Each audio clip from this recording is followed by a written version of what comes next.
Monsieur le surintendant Fouquet devrait m'expliquer comment l'État s'y prend pour dépenser encore plus quand il est déjà endetté jusqu'au cou.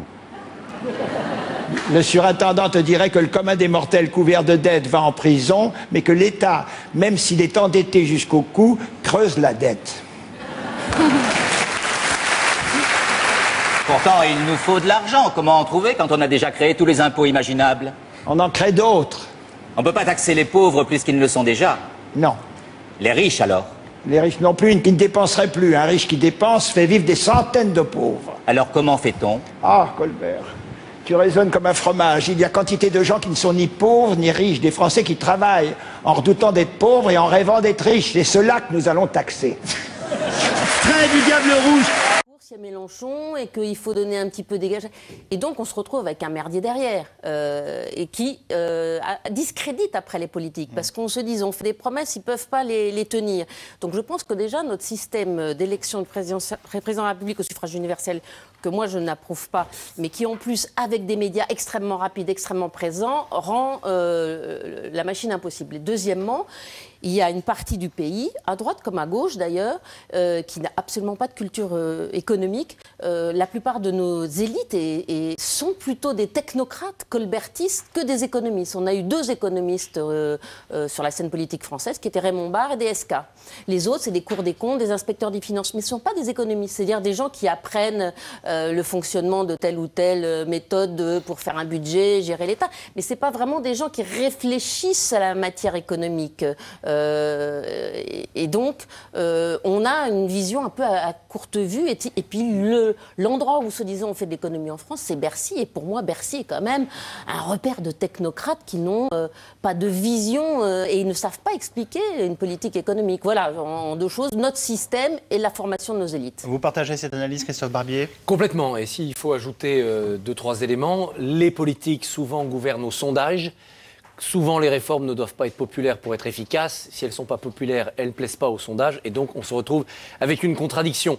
Et puis, il y a un problème de formation. Au-delà des économistes qui manquent dans les équipes gouvernementales, il y a aussi la culture d'entreprise qui manque. Puisqu'on voit bien que dans la crise que traverse l'Occident depuis longtemps, c'est par les entreprises que la croissance peut revenir. C'est par cette culture de l'entreprise qu'on peut recréer des emplois.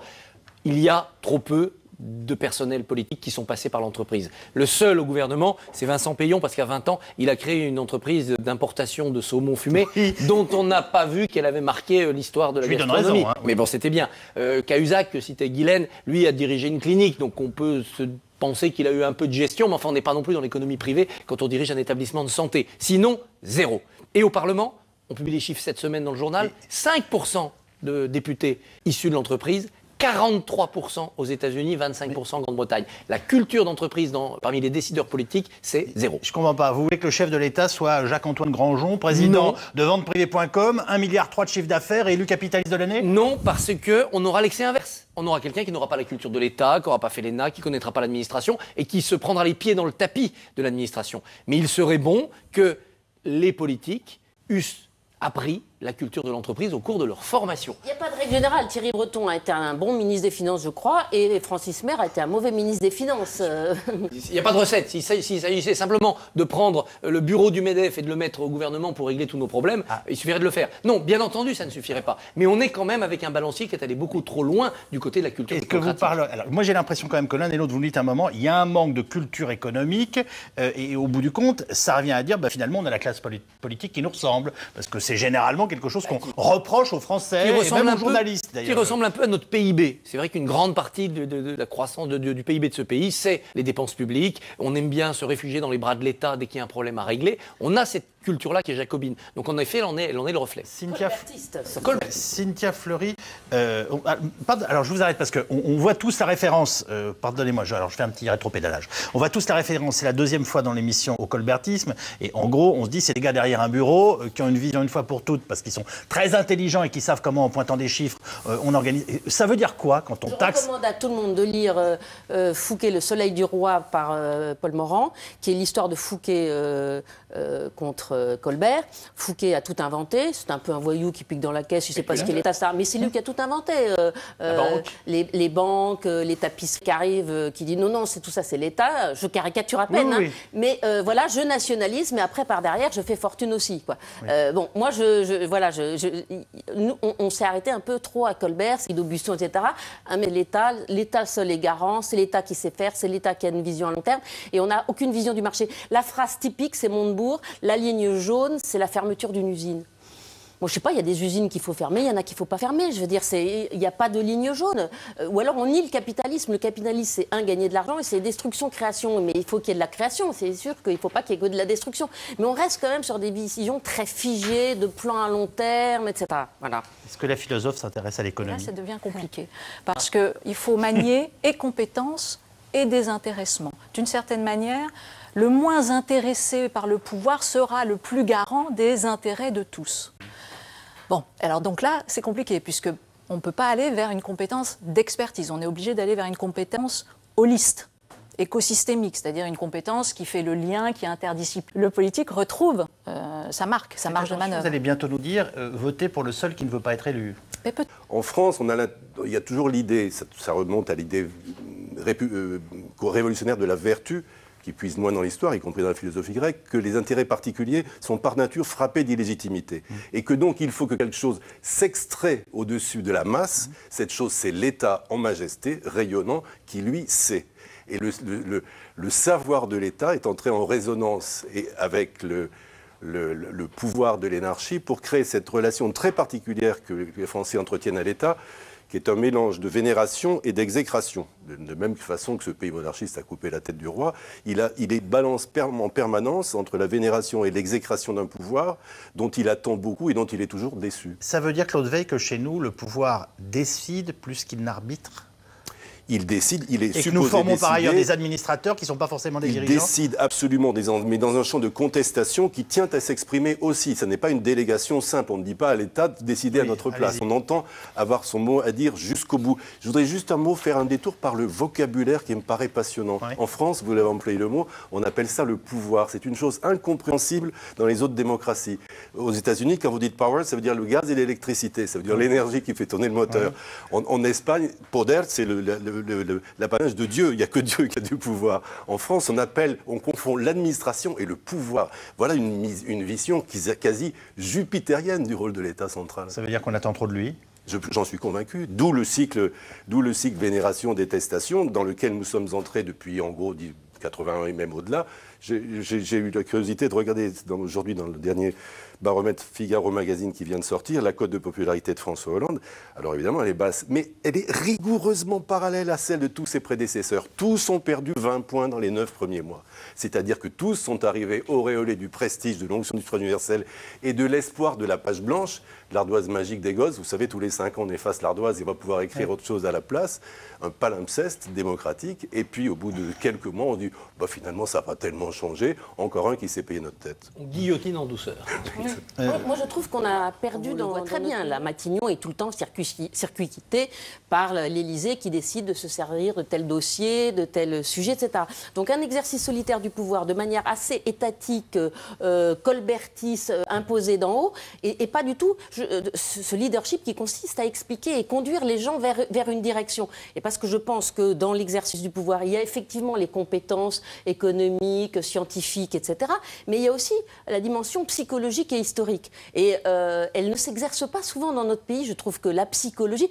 Souvenez-vous d'Alain Juppé, qui était sans doute quelqu'un d'extrêmement brillant, qui était le meilleur d'entre nous, comme disait Jacques Chirac, et qui a fait, il a fait en sorte que toutes ces réformes aboutissent nulle part et qu'il y ait une dissolution qui fasse perdre le pouvoir à la droite. Donc on peut avoir des gens extrêmement intelligents dans notre système de méritocratie républicaine, mais des gens qui ne savent pas exercer le pouvoir parce que je pense qu'il manque des dimensions dans la formation de nos élites et que le système qu'on a est beaucoup trop solitaire.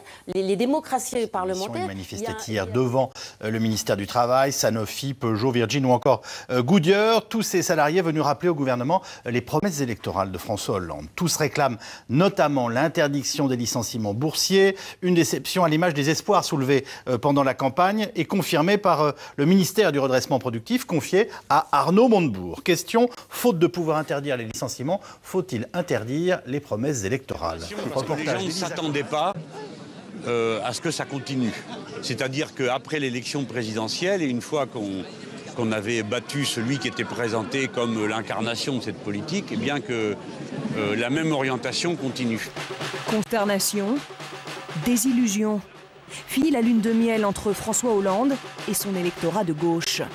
L'histoire, pourtant, avait bien débuté. Je viens donc devant vous prendre des engagements avec toute la responsabilité nécessaire. Je ne veux pas, moi, me retrouver dans la situation d'être élu un jour sur une promesse et ensuite ne pas revenir parce qu'elle n'aurait pas été tenue. Les salariés y croient. D'autant plus qu'au début du quinquennat, Arnaud Montebourg monte au créneau. Dossier emblématique s'il en est, le cas Florange. Problème des hauts. Alors le changement c'est maintenant? Pas vraiment. Car très vite, Jean-Marc Ayrault désavoue son ministre.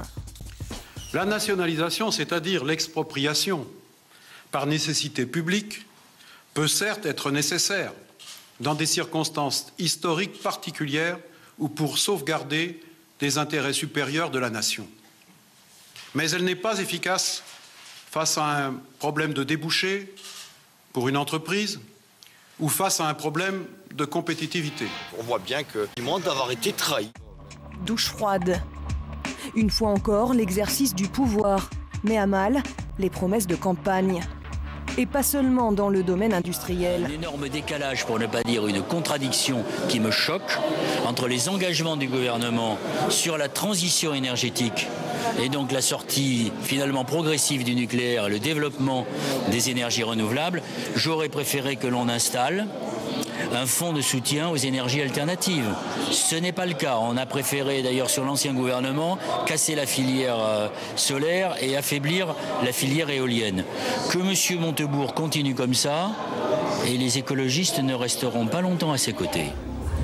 Le mandat impératif, c'est-à-dire que l'élu n'est pas obligé d'appliquer à la lettre la liste des propositions que les électeurs ont validées. Il y a derrière la souplesse démocratique, le libre arbitre et la possibilité pour le pouvoir de changer de ligne. Un exemple tout simple, Nicolas Sarkozy n'avait pas été élu pour réformer les retraites. En 2009, il a considéré qu'il fallait faire une réforme des retraites puissante, rapide, et ça a donné une contestation dans la rue, puisqu'il n'avait pas pu avoir lieu, elle n'avait pas pu être arbitrage pour tous. Eh bien, la PMA a essayé d'être ajoutée par les députés socialistes, représentants de la nation, et avant la politique. Et la politique, c'est quoi? C'est du compromis.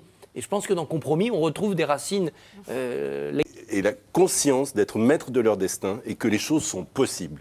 Il n'y aurait rien de pire que de dire au peuple, vous allez voter, mais vous fatiguez pas trop, il ne changera pas grand-chose, et de toute façon, les gens que vous allez élire n'auront que peu de marge de manœuvre. Et ça, c'est la désespérance démocratique, et ça finit toujours mal. Mais l'autre versant de ce pacte démocratique, c'est l'illusionnisme. Et c'est vrai que tous nos hommes politiques sont peu ou prou des illusionnistes, parce que je crois qu'eux-mêmes sont pris, même s'ils n'en sont pas conscients, dans une espèce d'ébriété démocratique. Si j'étais président, on est tous comme ça, si j'étais président... Moi, président de la République, je vous assure que la France serait parfaitement heureuse, il n'y aurait plus de chômeurs, il y aurait plus... Mais après, on se heurte au réel. Pourquoi? Parce que la circonscription... Bon, déjà, ça c'est lourd. Ensuite, on a fait de la démocratie, on a fait une nouvelle providence. Et qui d'ailleurs atterrit... d'un président normal, c'est-à-dire d'un président qui ne fait plus le salut des gens, parce qu'on mélange les mots, on entend sauver, on pense salut, et alors qu'en fait les gens ils veulent surtout le sauvetage, c'est-à-dire ne pas mourir de faim et avoir un boulot. Et Hollande essaye de les ramener dans l'âge réel, dans l'âge du pragmatisme à travers cette social-démocratie. Pas au sens, ça n'a pas de résultat, la crise est toujours là, il y a toujours plus de chômeurs. Si à la fin de l'année ça baisse et que dans les 2 ans qui viennent on sort de la crise... D'ingénierie. Créditons les hommes politiques de bonne volonté. S'ils pouvaient éliminer le chômage ou la pauvreté, je vous assure qu'ils le feraient parce qu'ils s'assuraient leur réélection pour des générations. En revanche, quand vous lisez année après année les rapports de la Cour des comptes, vous voyez très bien comment les politiques publiques deviennent progressivement de moins en moins efficaces. Nous consacrons énormément d'argent au logement social et ça marche assez mal. Nous avons toujours autant ou beaucoup trop de mal logés. Nous formation professionnelle, elle profite très peu à ceux à qui elle est théoriquement le plus destinée, c'est-à-dire les gens qui sont entrés dans la carrière avec une formation insuffisante. Un rendement décroissant, que dénonce régulièrement la Cour des comptes. Peut-être qu'il faudrait... Pourquoi ça s'est cassé depuis quelques années? Pourquoi la France aujourd'hui est le pays le plus anticapitaliste du monde, le pays où le profit, la classe dirigeante en général, question de la confiance politique et économique, est aussi profondément rejetée par inspirée socialement. Oui. Et je trouve ça très très juste. C'est vrai que la France n'a pas de...